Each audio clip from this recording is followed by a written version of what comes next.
باطل سے دبنے والے اے آسماں نہیں ہم، باطل سے دبنے والے اے آسماں نہیں ہم، 100 بار کر چکا ہے تو امتحان ہمارا۔ جناب صدر، محترم اساتذہ کرام اور میرے ہم مکتب ساتھیوں، آج مجھے جس موضوع پر لب کشائی کا موقع ملا ہے وہ ہے یوم دفاع پاکستان۔ صدر عالی وقار، 6 ستمبر کا دن ہماری عسکری تاریخ کا انتہائی اہم دن ہے۔ یہ دن ہمیں جنگ ستمبر کے ان دنوں کی یاد دلاتا ہے جب پاکستان کی مسلح افواج اور پوری قوم نے بھارتی جارحیت کے خلاف اپنی آزادی اور قومی وقار کا دفاع کیا۔ اس دن بہادر پاکستانی شہریوں نے اپنی مسلح افواج کے ساتھ یکجہتی کا مظاہرہ کیا، اور یہ جنگ پاکستانی اور مسلح افواج کی وہ مشترکہ جدوجہد تھی جو آنے والی نسلوں کے لیے مشعل راہ کا کام کرتی رہے گی۔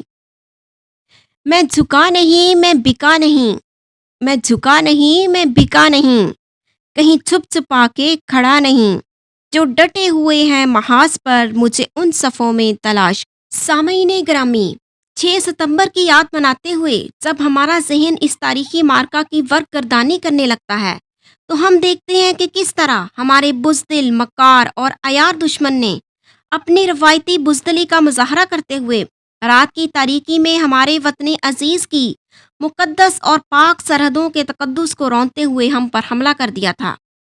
وہ دشمن جس کو غرور تھا اپنے ٹینکوں پر، اپنی افرادی قوت پر اور فریبی خیالوں پر، پھر وہ ہمارے ہی فوجی جوان تھے جو اپنے جسموں پر بند باندھ کر ٹینکوں کے نیچے لیٹ گئے اور زمین کو ٹینکوں کا قبرستان بنا دیا۔ دشمن کے قدم آئیں اگر پاک وطن میں، دشمن کے قدم آئیں اگر پاک وطن میں، ہم ان کو سلا دیں گے مٹی کے کفن میں، بن جائیں گے باطل کے لیے قبر الہی، ہم ملت اسلام کے جانباز سپاہی۔ عزیز ساتھیوں، یوم دفاع منانے کا بنیادی مقصد اپنے شہیدوں، ہیروز اور سپاہیوں کو خراج تحسین پیش کرنا ہے، جنہوں نے پاکستان کی خاطر اپنی جانوں کا نذرانہ پیش کیا۔ ان کی ان قربانیوں کی بدولت آج ہم پاکستان میں آزادی سے زندگی گزار رہے ہیں۔ آخر میں ہم خدا سے دعا گو ہیں کہ ان شہیدوں کو جنت میں اعلیٰ سے اعلیٰ مقام عطا فرمائے۔ آمین۔ شکریہ۔